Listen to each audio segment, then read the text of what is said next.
Neviete pozdraviť? Dobrý večer, priatelia. Na čo myslíme, keď ráno vstávame do školy? Slnko stoj, slnko neber mi ju, chcem byť s ňou. A čo si zaspievame pri ceste do školy?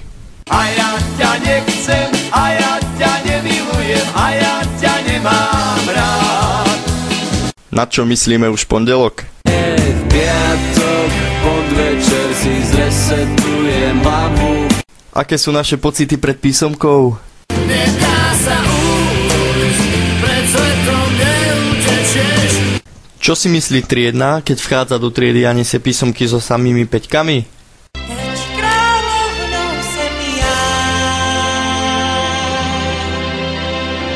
Čo poviem profesorom, keď nič neviem?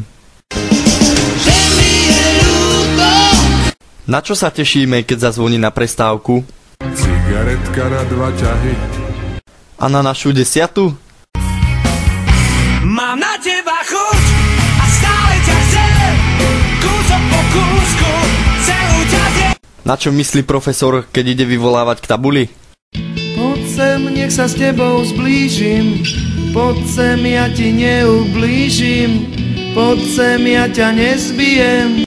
A kam by sme ich radi poslali? Čo? Stojí lístok na Mars.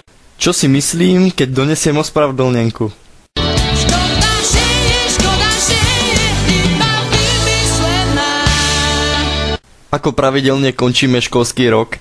Pri poslednom litri vína. Kedy konečne prestaneme zdrhať zo školy? Je to vo hviezdách. Je to vo hviezdách. Čo budeme spievať profesorom, keď nám pomôžu pri mature? Ľúbim ťa, tak veľmi ako ľúbiť. A čo mi povie otec, keď dnes maturujem?